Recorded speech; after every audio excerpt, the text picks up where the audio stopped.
Assalamualaikum warahmatullahi wabarakatuh. Waalaikumsalam warahmatullahi wabarakatuh. Bismillahirrahmanirrahim. Alhamdulillahi rabbil alamin. Wassalatu wassalamu ala ashrafil mursalin, imamil muttaqin, sayyidil ghurril muhajjalin, wa ala alihi wa ashabihil mujahidin at-tahirin, amma ba'du. Saudara-saudara kaum muslimin rahimakumullah. Satu hari ketika seorang ulama besar bernama Al-Imam Al-Faqih Abu Lais tengah berjalan-jalan di dekat kota Basrah, berkelumpulah sekelompok orang di dekat beliau. Mereka datang mengajukan satu pertanyaan. Imam, kami ingin bertanya. Di dalam Al-Quran itu Allah Subhanahu wa ta'ala menjelaskan, Ud'uni astajib lakum. Berdoalah kepadaku, aku akan jawab doamu. Mintalah kepadaku, aku kabulkan permintaanmu. Itu dan begitu janji Allah di dalam Al-Quran. Kami, kata orang-orang tadi, sudah lama berdoa kepada Allah. Tapi kenapa sampai sekarang doa kami ini belum dikabulkan? Katanya, ud'uni astajib lakum. Kalau kamu berdoa, aku jawab, aku penuhi, aku kabulkan doamu. Itu janji Allah. Kami sudah lama berdoa pagi, sore, siang, malam. Nyatanya sampai sekarang doa kami belum dikabulkan. Ini bagaimana? Apa ayat Quran salah? Apa Tuhan lagi lempengan nggak denger?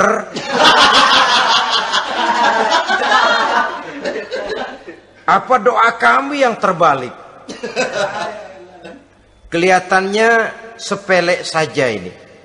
Doa tidak didengar oleh Allah. Permohonan tidak dijawab, tidak dikabulkan oleh Allah. Tapi sebenarnya kalau kita mau merenung, kemalangan apa yang paling besar dalam kehidupan ini? Selain daripada kalau permohonan dan doa kita sudah tidak dihiraukan oleh Allah. Artinya hidup sudah tidak diopeni oleh Allah. Jangankan Allah, saudara-saudara, kita nggak diopeni sama mertua saja bingung. Ini mertua diem aja, kalau saya salah apa salahnya, kalau ada yang dikepengenin apa kepengenannya, boyak ngomong kenapa diem begitu. Ini tidak diopeni oleh Allah. Kemalangan apa yang lebih malang selain daripada kalau doa sudah tidak didengar oleh Allah. Itu sudah kemalangan yang paling malang, lebih malang dari kota Malang saya kira.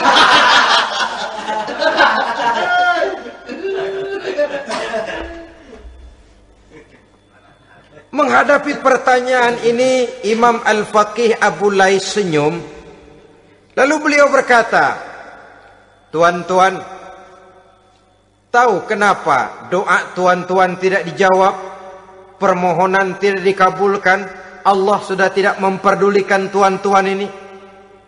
Kami tidak tahu, Imam, maka kami bertanya. Begini, hati tuan-tuan itu mati. Dari hati yang mati, channel tidak nyambung kepada Allah. Dari channel yang putus tidak ada getaran strom, bagaimana akan timbul gejala? Hatimu mati, jadi pantas kalau doa tidak dikabulkan, permohonan tidak dipenuhi, doa tidak terjawab, hatimu mati. Saudara-saudara kaum muslimin, dari hati yang mati ini, getaran tidak akan sampai ke hadratullah azza wa jalla. Nah, ini juga satu penyakit yang kita sangat khawatirkan, yaitu apabila hati kita sudah mati selagi jasad masih hidup. Artinya, jadilah kita bangkai berjalan di hadapan Allah Subhanahu wa ta'ala. Sementara kita sangat disibukkan dengan menggali berbagai macam jenis obat penangkal penyakit zahir, dan kita kurang perhatian untuk mencari obat penangkal penyakit batin yang kalau diserang penyakitnya menghancurkan kehidupan abadi di akhirat nanti. Perkembangan ilmu kedokteran nyata benar diikuti dengan perkembangan jenis-jenis penyakit. Makin maju ilmu kedokteran, makin modern penyakit. Ngerti juga rupanya itu penyakit. Dulu kita tidak kenal yang namanya AIDS. Kita tidak tahu yang namanya liver. Kita tidak kenal yang namanya stres. Paling yang banyak cika, masuk angin, dan sebagainya. Tapi baiklah, penyakit-penyakit batin yang menyebabkan hati menjadi mati, dan dari hati yang mati, doa tidak naik, tidak didengarkan oleh Allah Subhanahu wa ta'ala. Nah, kata orang-orang tadi, yang menyebabkan hati kami mati ini apa, Imam? Beliau menjawab, pertama, araftumullaha wa lam tu'tuhu haqqahu. Yang menyebabkan hatimu jadi mati, pertama, kamu kenal benar kepada Allah, tapi haknya untuk disembah, kewajibanmu untuk menyembah, tidak pernah kamu laksanakan. Bagaimana Allah tidak akan jauh dari kita kalau kita tidak akan mengadakan pendekatan kepadanya. Dan pendekatan kepada Allah hanya bisa kita tempuh melalui jalur kegiatan ritual ibadah. Allah akan terlalu jauh apabila kita hanya membicarakannya lewat filsafat dan renungan yang mendalam. Tapi Allah akan dekat dan terasa hadir dalam hidup apabila kita dekati ia dengan pelaksanaan ibadah kepadanya. Kamu kenal Allah, tapi hakmu untuk menyembah, kewajibanmu untuk menyembah, haknya untuk disembah, tidak pernah kamu laksanakan. Kalau soal Allah, kita kenal bukan main. Bahkan tidak hanya kita mengajarkan kenal juga kepada anak-anak kita. Kalau ditanya siapa pencipta matahari, bulan, dan bintang? Allah. Siapa pencipta lautan, gunung, hutan belantara, dan sungai-sungai? Allah. Siapa pencipta bumi, matahari, dan sebagainya? Allah. Sembahyang apa enggak? Bagaimana nanti?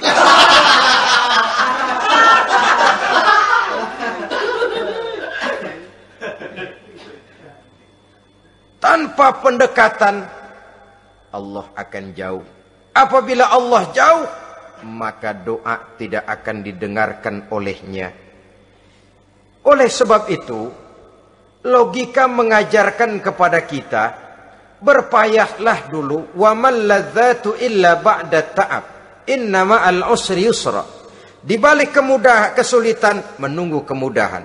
Nikmat baru akan terasa, kelezatan hidup baru akan terasa setelah kita jerih payah banting tulang peras keringat.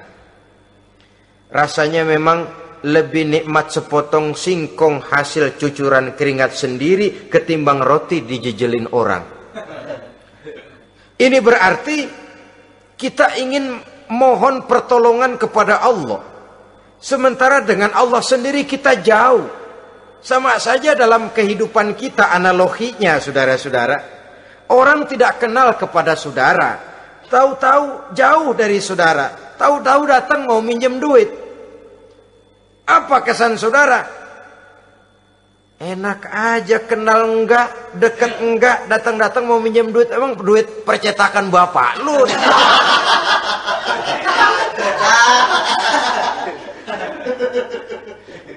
Sedangkan yang kita kenal, sedangkan yang kita bertemu tiap hari, Sedangkan yang sering datang ke tempat kita, kalau satu saat dia pinjam duit, toh kita kadang-kadang masih mikir.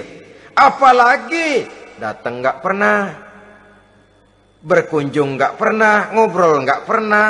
Apalagi kenal juga nggak pernah, datang-datang mau minta. Macam apa?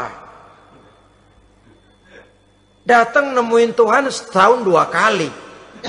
Idul Fitri doang sama Idul Adha. Doa cerewet banget. Apa aja diminta. Saudara hadirin, bagaimana doa akan kabul, permohonan akan dijawab? Jikalau kita jauh dari Allah, kita kenal Allah, haknya untuk disembah, kewajibannya untuk menyembah, tidak pernah kita laksanakan. Itu yang menyebabkan hati kita lalu menjadi mati. Padahal mengenal Allah, setelah mengenalnya, mengadakan pendekatan kepadanya melalui ritual ibadah yang dicontohkan oleh Rasulullah Sallallahu Alaihi Wasallam.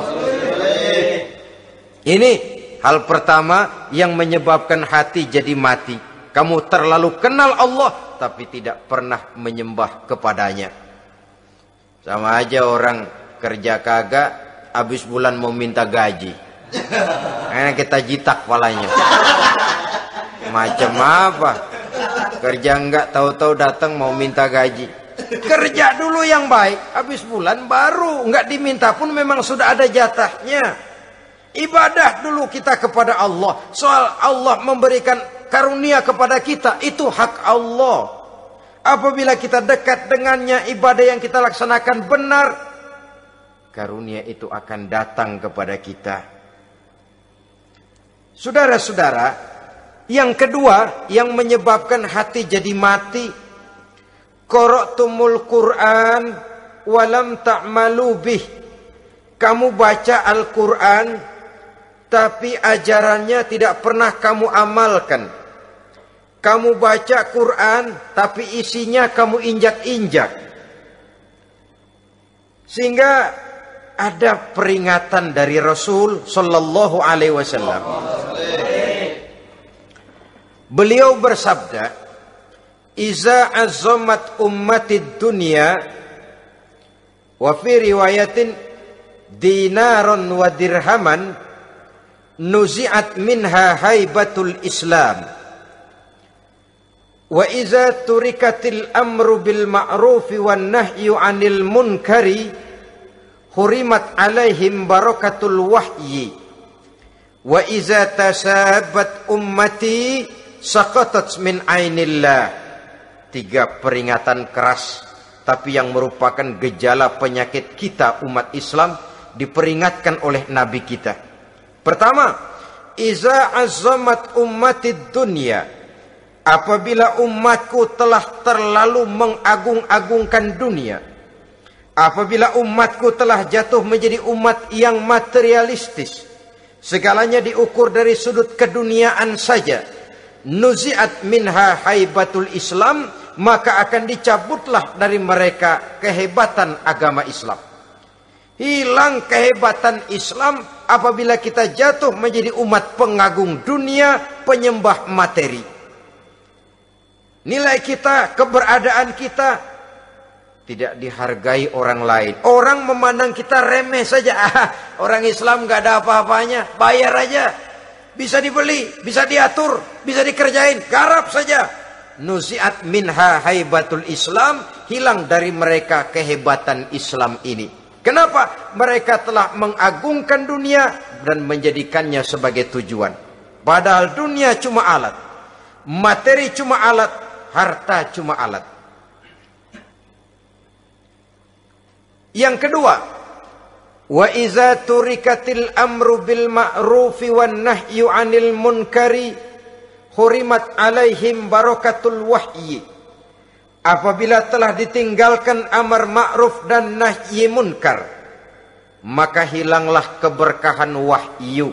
Ini yang ada hubungannya dengan masalah kita. Kita baca Quran, kita tidak amalkan isinya. Bagaimana hati tidak jadi mati?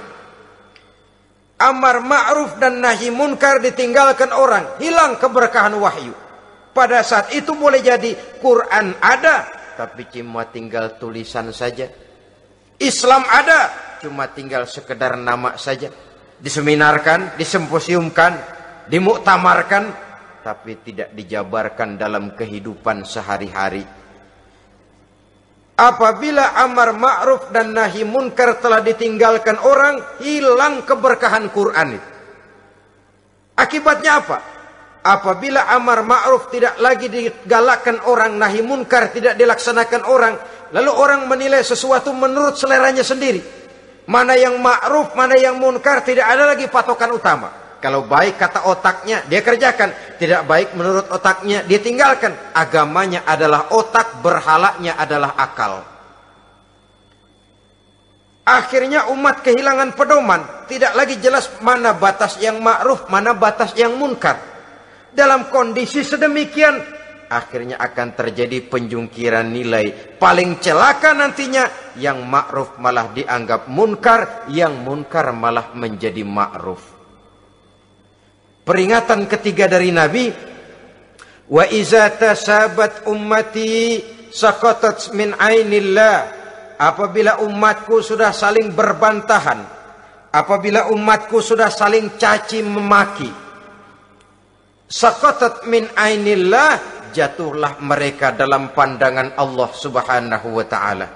Hilang wibawa umat yang sudah saling mencaci maki, saling menjatuhkan, saling gasak, gesek, gosok. Justru agama menganjurkan kita ini saling asah, asih, asuh. Kadang yang kita praktekkan, kita ini saling gasak. Yang kedua, saling gesek. Yang ketiga, saling gosok. Gasak, gesek, gosok. Kacau kita ini. Saling gasak, menjegal kawan seiring, menggunting dalam lipatan. Saling gosok, fitnah sana, fitnah sini. Saling gesek, sikut kiri, sikut kanan. Tidak peduli orang lain luka dan sebagainya. Yang penting dia bisa nangkring. Jatuh kita dalam pandangan Allah apabila umat sudah saling mencaci maki. Maka kita kembali kepada persoalan hal kedua yang menyebabkan hati jadi mati, qara'tumul Qur'an walam ta'malu bih. Kita baca Al-Qur'an tapi ajarannya nyaris tidak kita amalkan di dalam kehidupan kita. Akibatnya hati lalu jadi mati. Itu yang kedua. Yang ketiga yang menyebabkan hati jadi mati dan doa tidak terjawab, idda'aitum annakum min ummati Muhammadin sallallahu alaihi wasallam wa lam ta'malu bi sunnatihi. Kamu mengaku, kamu memproklamirkan diri sebagai umatnya Nabi Muhammad, tapi sunnahnya tidak pernah kamu amalkan. Malahan perkembangan paling akhir bukan saja tidak mau mengamalkan sunnah, malah mengingkari sunnah. Inna lillahi wa inna ilaihi raji'un. Oh, Nabi Muhammad itu manusia biasa seperti kita. Sebagai manusia dia bisa salah. Dan ternyata hadis banyak yang palsu. Yang otentik cuma Quran. Selebihnya adalah sejarah. Tidak ada itu sunnah. Langsung saja kepada Quran. Oh, hadis itu bukan sumber hukum. Oh, tidak perlu mengamalkan sunnah. Saudara-saudara kaum muslimin, mengaku kita umat Nabi, tapi sunnahnya kita campakkan, tidak kita amalkan. Setelah tidak kita amalkan, kita campakkan. Setelah kita campakkan, kita ingkari pula. Inna lillahi wa inna ilaihi raji'un. Bagaimana hati tidak jadi mati? Kalau siang malam kita memproklamirkan diri sebagai umat Nabi Muhammad, sementara sunnahnya kita campakkan, kita abaikan, dan kita ingkari dia, sunnah itu. Padahal, jikalau sekarang kita mengenal Islam, jikalau kita sekarang ngerti halal haram, tahu hak batil, bisa memilah dan memilih antara yang ma'ruf dengan yang munkar, itu utamanya adalah karena jasa Nabi Muhammad sallallahu alaihi wasallam. Yang dari generasi ke generasi dilanjutkan oleh para sahabat, oleh tabi'in, oleh tabi'in, terus oleh para ulama-ulama sampai kepada kita sekarang ini. Walaupun beliau hanya berfungsi sebagai penyampai, tapi kepribadiannya dijadikan model oleh Allah Subhanahu wa taala di dalam kita melaksanakan kehidupan beragama.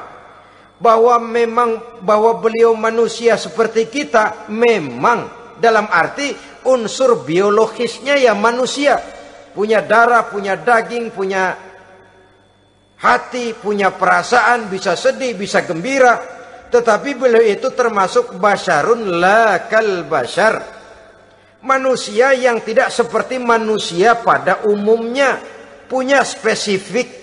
Dan itu wajar sebagai seorang Rasul pilihan Allah, apalagi merupakan Rasul pilihan dari sekian puluh pilihan. Bahwa jamrud itu batu memang, tapi nilainya kan berbeda dengan batu kolar. Satu truk batu kolar dengan barangkali segenggam batu jamrud, nilainya tentu jauh lebih mahal batu jamrud. Kalau soal batunya, sama batunya, tapi nilainya berbeda karena esensinya berbeda. Kita manusia, Nabi Muhammad juga manusia, sama manusianya memang, tapi kualitasnya, nilainya tentu jauh panggang daripada api. Itu sebabnya Allah menjadikan beliau sebagai model. Laqad kana lakum fi rasulillahi uswatun hasanah. Di dalam diri Rasul itu terdapat contoh teladan yang sangat baik bagi kita. Oleh karenanya, pada pertemuan kali ini, apabila kita konsekuen mengaku umat Nabi Muhammad, marilah konsekuen juga menegakkan sunnahnya. 3. Yang keempat, yang menyebabkan hati jadi mati dan doa tidak terjawab, akaltum ni'mata rabbikum walam tashkurulah. Tiap hari kamu makan nikmat Tuhanmu, tapi kamu tidak pernah mau bersyukur kepadanya, kepada Allah Subhanahu wa ta'ala. Nikmat Tuhan kita doyan banget, tidak pernah sehari dan sesaat pun terlepas diri dan hidup ini dari nikmat-nikmat yang diberikan Allah. Sejak kita bangun tidur sampai tidur kembali, bahkan tidur itu sendiri, di pasar, di sawah, di kantor, dimanapun kita berada, nggak pernah nikmat Allah berhenti. Hidup kita dalam alam diberikan segala fasilitas untuk menunjang kehidupan. Nggak pernah Allah pasang pajak matahari, nggak pernah Allah pasang pajak gas udara. Nikmat-nikmat yang banyak itu tiap hari kita kecap, tiap hari kita nikmati, tapi kita tidak pandai bersyukur. Padahal Allah memberikan peringatan keras dalam hadis qudsinya, man lam yashkur ala na'mai wa lam yasbir ala balai falyakhruj min tahti samai wal yatlub rabban siwaya. Siapa yang tidak mau bersyukur terhadap nikmat yang aku berikan kepadanya, dan tidak mau bersabar terhadap ujian yang aku berikan kepadanya, silahkan keluar saja dari kolong langit ini dan cari Tuhan selain aku. Diusir oleh Allah. Kalau orang tidak mau bersyukur terhadap nikmat yang aku berikan, dan tidak mau bersabar terhadap ujian yang aku timpakan, keluar dari kolong langitku, keluar, cari Tuhan selain aku. Diusir. Lah yang ngusir Allah. Anak sekarang bilang mau ke Menong.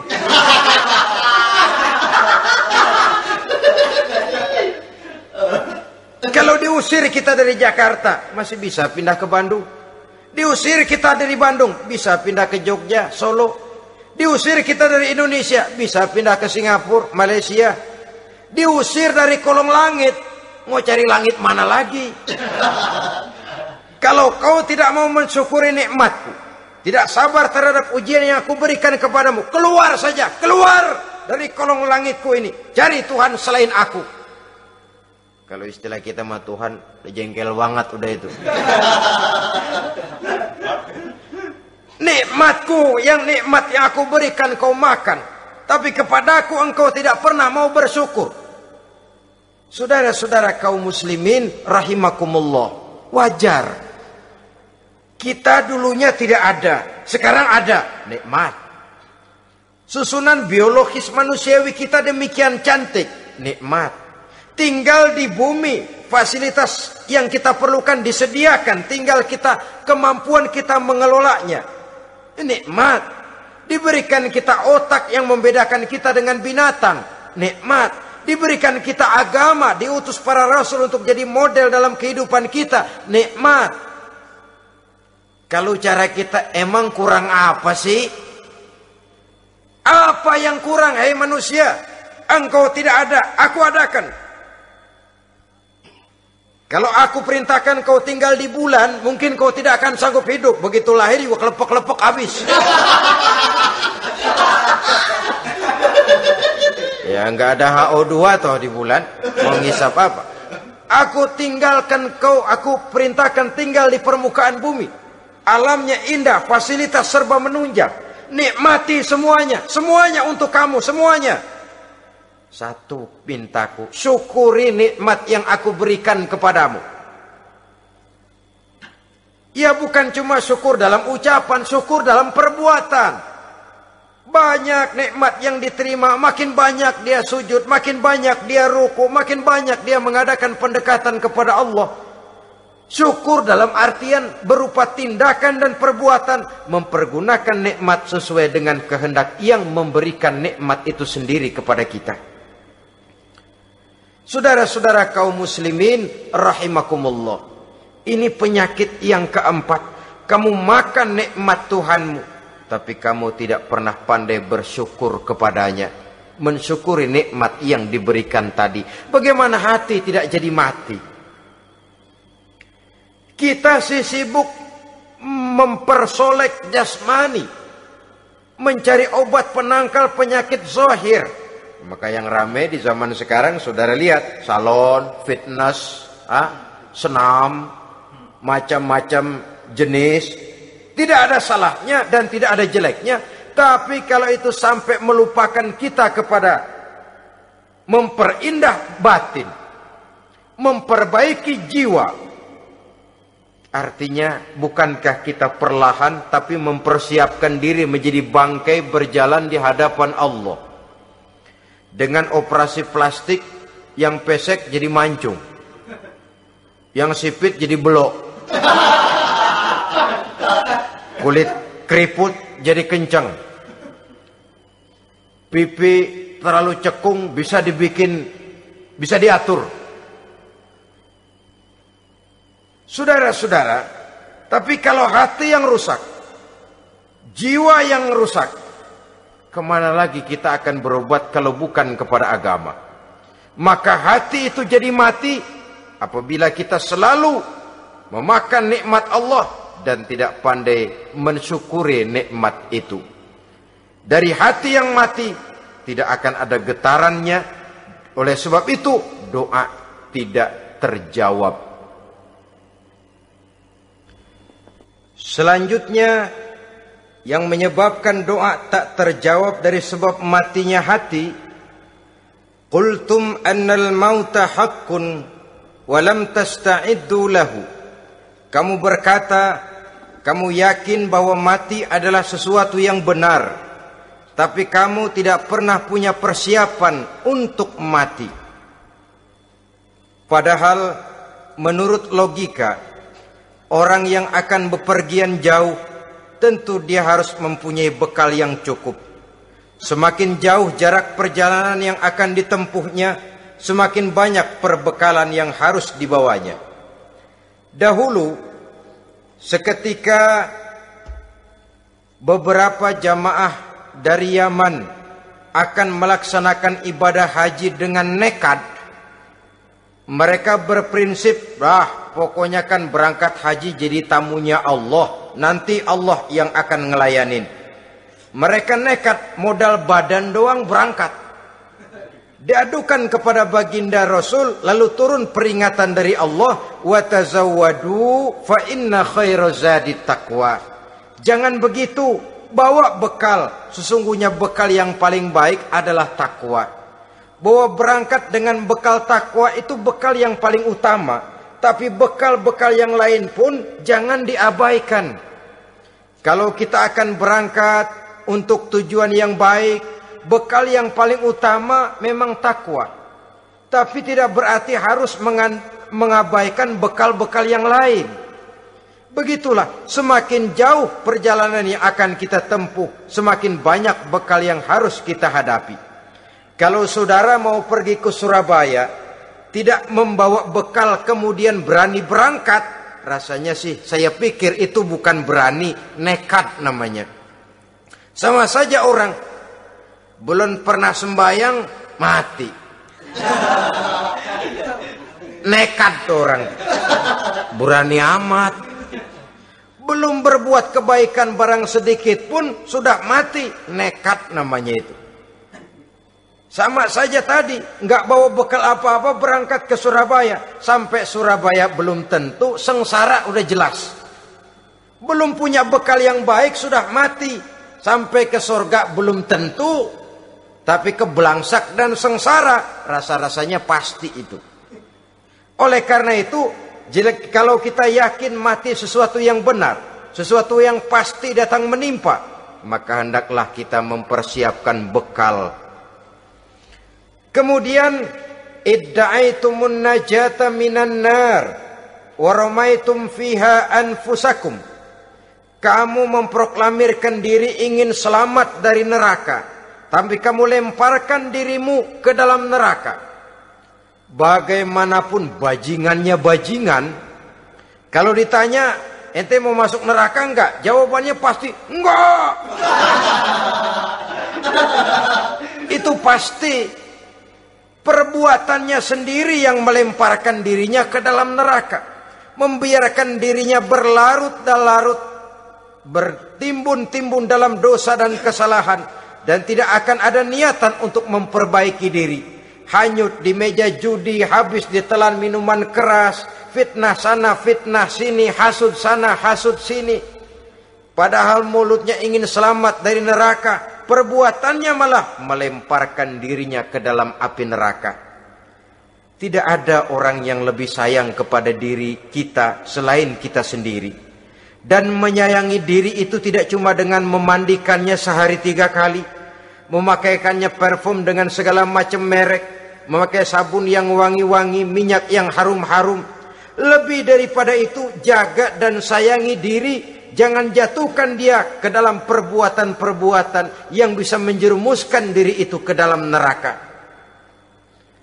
Kemudian disambung oleh Imam Al-Faqih Abu Lais, yang menyebabkan doa tidak terjawab karena hati mati.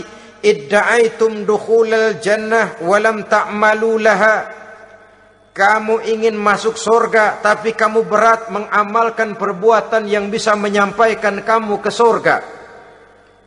Semua kita kalau ditanya, mau masuk surga? Mau. Tapi jarang yang berlomba melakukan perbuatan-perbuatan yang bisa menyampaikan kita ke surga. Kemudian yang terakhir kata Imam Al-Faqih Abu Lais, dafantum mautakum walam ta'tabiru laha. Kamu menguburkan orang yang mati di antara kamu, tapi kamu tidak bisa mengambil iktibar, tidak bisa mengambil pelajaran dari mayit yang jenazah yang kau kuburkan itu. Mestinya kan nguburin orang tuh membuat sadar. Iya, kalau sekarang saya baringkan di liang lahat, menghadap ke arah kiblat, bantalnya tanah, setelah itu ditutup dengan papan, lalu ditimbun dengan tanah. Iya, sekarang giliran dia, giliran saya, entah besok, lusa, bulan depan, tahun depan, tapi pasti mengubur mayat, mengubur jenazah, tapi tidak bisa mengambil iktibar dari yang dilaksanakannya itu. Ini merupakan penyakit-penyakit batin yang merupakan handicap, yang menimbulkan jarak antara kita dengan Allah Subhanahu wa ta'ala. Pantas kalau itu semua ada pada diri kita, hati jadi mati. Dari hati yang mati, doa tidak akan tembus. Kita tidak lagi akan diperdulikan oleh Allah Subhanahu wa taala. Dan itu sekali lagi kemalangan yang terbesar dalam kehidupan kita. Bagaimana jalan keluarnya? Pertama, memperbaiki batin kita, menyelamatkan diri daripada penyakit-penyakit yang bisa mematikan hati seperti yang sudah saya sebutkan tadi. Yang kedua, berdoa dengan adab. Sehingga tata cara di dalam kita bermohon kepada Allah Subhanahu wa taala dibicarakan secara khusus oleh Al-Imamul Ghazali dalam kitab Ihya beliau yang disebut adabud doa. Adab di dalam kita melaksanakan doa kepada Allah Subhanahu wa taala. Setelah batin ini bersih dari penyakit-penyakit hati yang bisa menyebabkan hati jadi mati, berdoalah kita kepada Allah. Bagaimana adabnya? Kata Imamul Ghazali rahimahullah, yang pertama hendaklah ia di dalam berdoa itu memilih waktu yang mulia. Minal awqatis syarifah, kata beliau. Memilih waktu-waktu yang punya nilai mulia. Ramadan dalam 1 tahun, Jumat dalam tiap minggu, sepertiga malam yang akhir pada setiap hari. Waktu-waktu yang punya nilai mulia. Walaupun misalnya saudara berdoa pada hari Kamis, tidak ada halangannya Allah mau kabulkan. Ini tidak berarti bahwa kalau sudah berdoa hari Jumat lalu hari Kamis tidak mau berdoa, tidak. Lebih memilih mengintai waktu-waktu yang punya nilai mulia. Lailatul Qadar sekali dalam setahun. Waktu-waktu yang punya nilai mulia. Logikanya begini, saudara-saudara. Kalau kita datang ke rumah seseorang, tujuan utama kita minjem duit, yang paling pertama kita perhitungkan tanggal berapa nih? Kan itu toh, tanggal berapa? Kalau tanggal 20 atuh minjem duit, orang lagi ngap-ngapan, boro-boro dia bisa minjemin, dia sendiri mungkin lagi pusing. Kita lebih dulu kita amatin tanggal berapa nih? Yang enak sore apa siang? Jam 2. Jam 2 dia baru pulang dari kantor, tapi giliran tidur. Kalau dia tidur dibangunin datang mau minjem duit, kagak dimaki-maki sudah kebagusan deh. Kan kita lihat waktunya, timingnya kata orang sekarang. Tanggal berapa, sore apa malam, apalagi gulam apa terang bulan. Itu semua sudah kita atur sedemikian rupa, memilih waktu. Yang kedua kata Imamul Ghazali, memilih keadaan yang istimewa. Kalau tadi soal waktu, yang kedua soal keadaan. Ada situasi-situasi di mana doa itu diijabah oleh Allah Subhanahu wa taala. Di antaranya kata Imam Abi Hurairah, "Inda zahfis sufuf fi sabilillah." Pada waktu mengatur barisan perang membela agama, di situ doa kabul. Inda nuzulil ghais, ketika turun gerimis, di situ doa makbul. Inda iqamis shalah, ketika salat mau didirikan, riwayat lain bainal azan wal iqamah, antara azan dan qomat, di situ doa makbul. Itu memilih keadaan-keadaan. Kemudian yang ketiga kata beliau, berdoa menghadap kiblat. Ya, apa kalau doa madhab mudik Tuhan gak tahu? Tahu. Tuhan gak dengar? Dengar. Cuma lebih etis. Lebih etis kalau kita berdoa menghadap ke arah kiblat. Saudara-saudara kaum muslimin rahimakumullah. Yang keempat, hifdzus shaut, menyederhanakan suara. Tidak terlalu keras, juga tidak terdengar orang lain, apalagi kalau doa kita diaminkan oleh orang lain. Tidak usah terlalu keras. Kenapa? Karena Allah yang kita meminta kepadanya bukan zat yang tuli, bukan zat yang buta, bukan zat yang tidak dengar, bahkan dia maha dengar. Juga tidak terlalu seperti orang berbisik-bisik, apalagi kalau doanya doa bersama-sama. Tapi kadang-kadang terdorong oleh husnuzon dari para makmum saja. Tidak peduli apa yang dibaca oleh imam, yang kedengaran cuma amin aja gerengan. Amin, amin, amin, amin, amin, amin.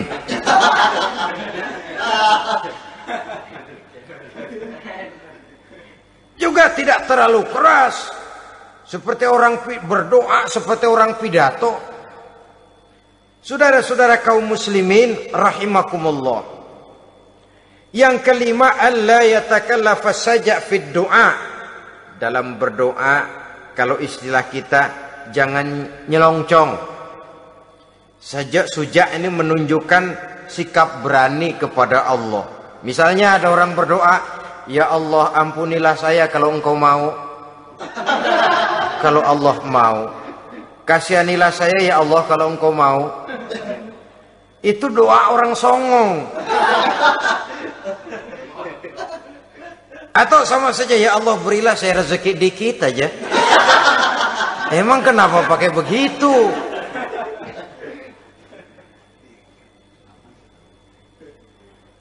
Allah yatakallafa saja fid du'a. Yang keenam kata Imam Al-Ghazali, at-tadarru' wal khusyu'.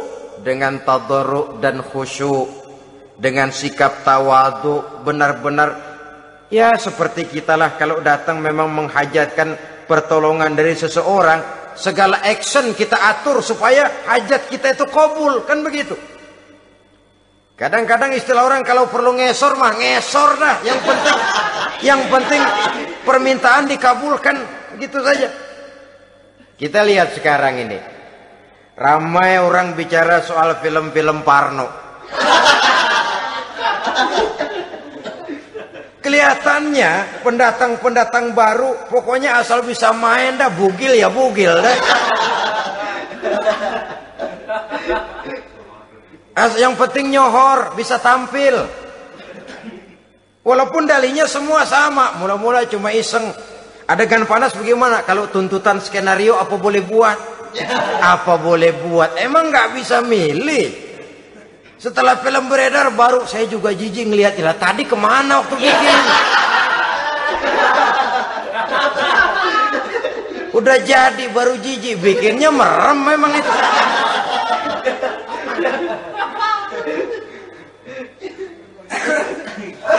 Tapi ada satu analogi, asal bisa main, asal bisa tampil di layar, apa saja jadi taruhan sudah. Bugil ya bugil dah, nggak soal dah, pokoknya bisa main, tampil, nyohor, masuk koran.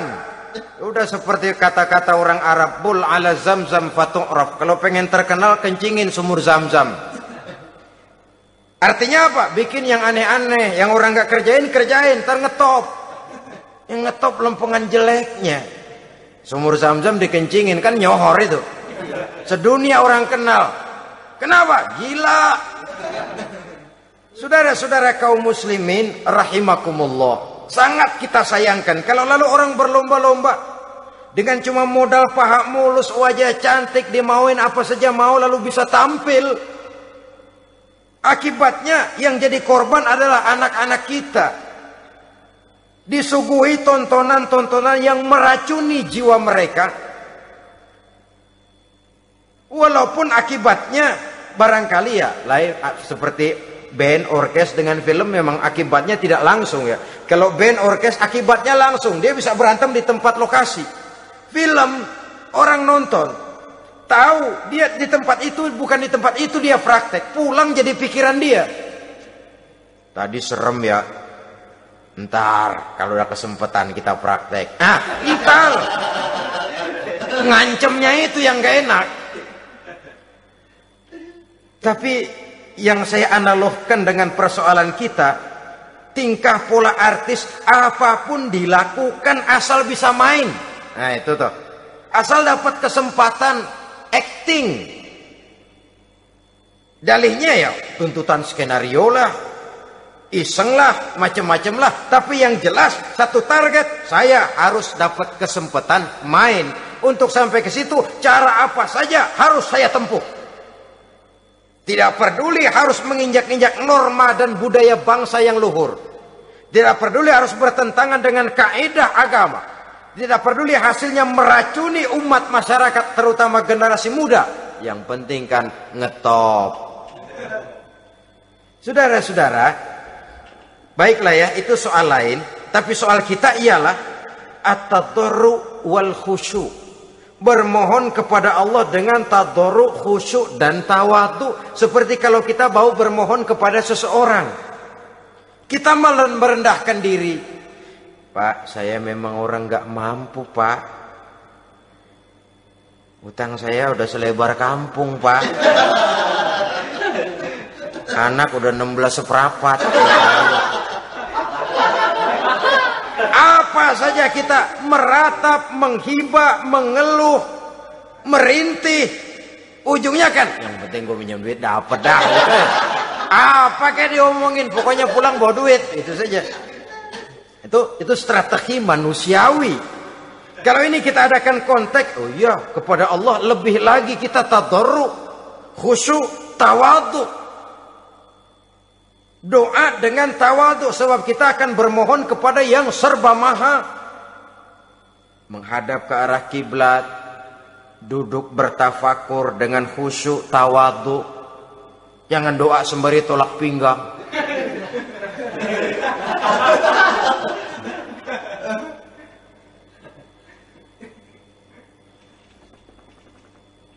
Yang ketujuh, kata Imamul Ghazali, ayyujzimad du'a wa yuqina bil ijabah. Hendaknya dia menjazamkan doanya itu dan yakin bahwa doanya akan dikabulkan oleh Allah. Sebab kata Nabi, innallaha la yaqbalu du'aan min qalbin ghafilin lahin. Allah subhanahu wa ta'ala tidak akan menerima doa dari hati yang lalai dan main-main. Doa ke orang ogah-ogahan.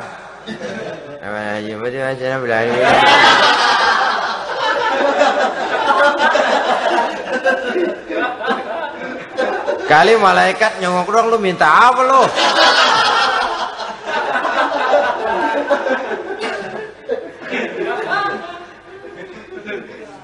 Seperti tadi itu, kita datang mau minjem duit sama orang, ngomongnya ogah-ogahan. Minjem duit dikasih syukur, enggak ya udah. Ya enggak dah, enggak dikasih sudah.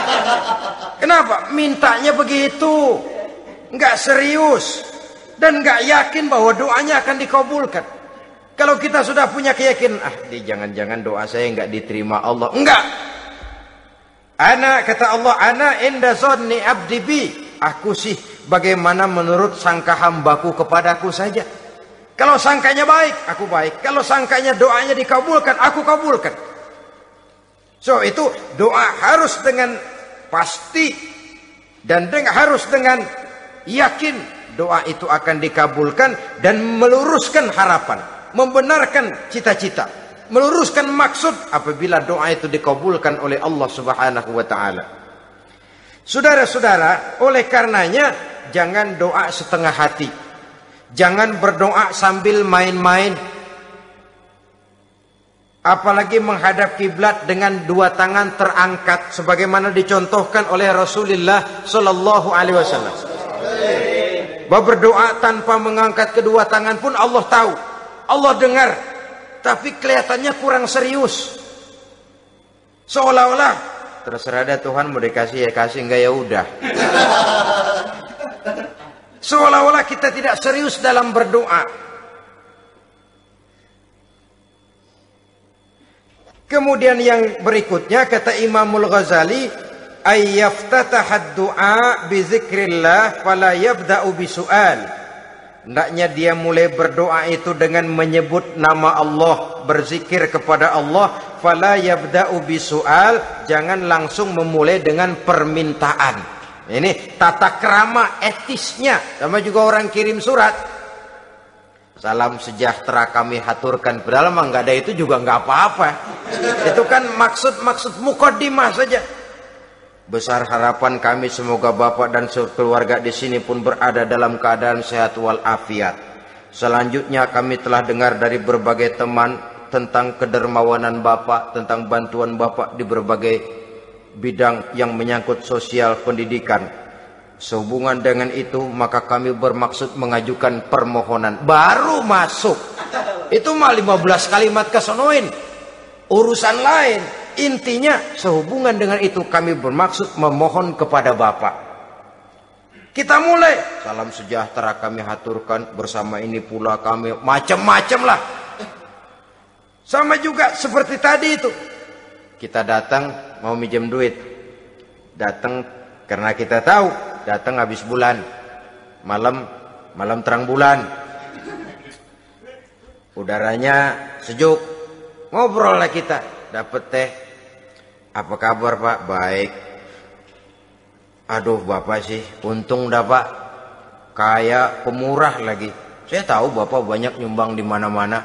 Di Angon aja tuh orang di Angon.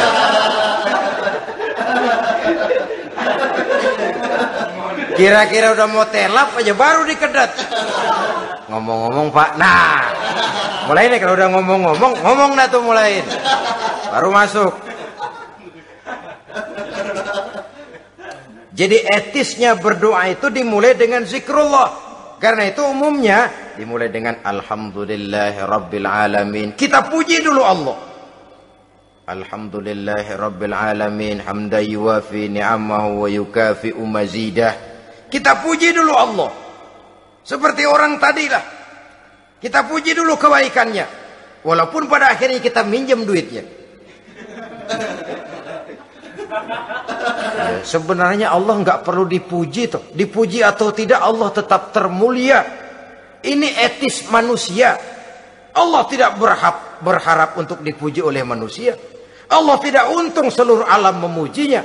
Manusia mau muji atau tidak itu urusan manusia sendiri. Allah tidak minta untuk dipuji.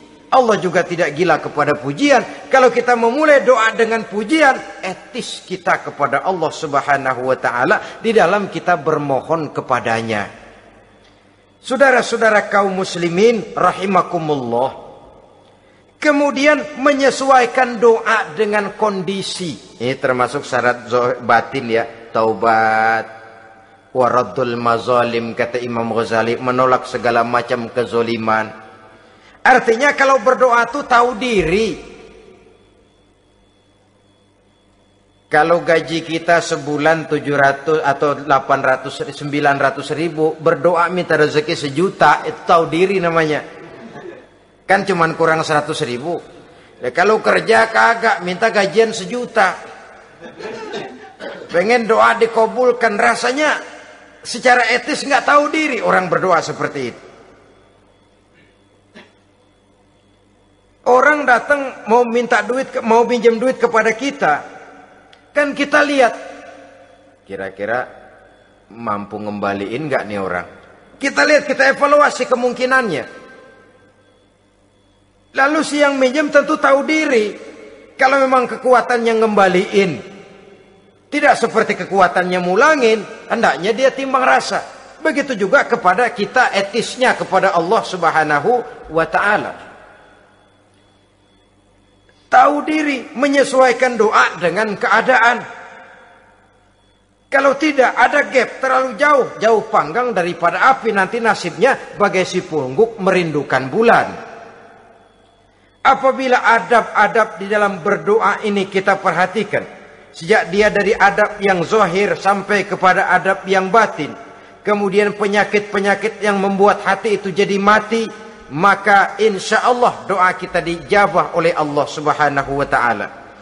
Dalam Al-Baqarah ayat 186 Allah Subhanahu wa taala menjelaskan, wa iza sa'alaka ibadi anni fa inni qarib ujibu da'watad da'i iza da'ani falyastajibu li wal yu'minu bi la'allahum yarshudun. Apabila hambaku bertanya kepadamu Muhammad tentang aku, kata Allah, fa inni qarib, katakan kepadanya aku dekat sekali dengan mereka. Ujibu da'watad da'i iza da'ani, aku akan jawab aku kabulkan permohonan orang-orang yang berdoa kepadaku. Falyastajibuli wal yu'minu bi, maka hendaknya mereka juga menjawab panggilanku atas dasar iman kepadaku. La'allahum yarsyudun, semoga dengan ini mereka kelak mendapat petunjuk.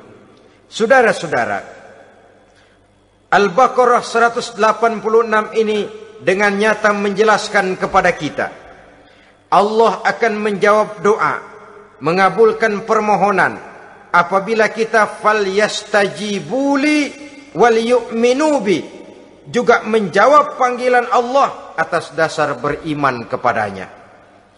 Logikanya tadi itu, araftumullaha wa lam tu'tuhu haqqahu. Kita tidak pernah mau menjawab panggilan Allah sementara kita berharap doa kita dijawab oleh Allah. Apa enggak pincang? Apa enggak berat sebelah? Panggilan Allah kita berat memenuhinya, sementara kita sangat berharap agar permohonan kita, seruan kita dikabulkan oleh Allah. Menjawab panggilan Allah atas dasar beriman kepadanya. Kenapa? Ada orang menjawab panggilan bukan berdasarkan iman, tapi karena target lain. Datang sembahyang Jumat paling dulu, target utamanya pulang juga paling dulu nyabet sendal, nyabet sepatu. Menjawabnya iya, tapi tidak karena iman. Jadi apabila kita rajin menjawab panggilan Allah atas dasar beriman kepadanya, maka seruan, permohonan, doa niscaya dikabulkan olehnya. Ini saja, mudah-mudahan ada manfaatnya. Terima kasih atas segala perhatian.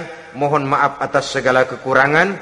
Usikum wa nafsi bitaqwallah. Wassalamualaikum warahmatullahi wabarakatuh. Waalaikumsalam warahmatullahi wabarakatuh.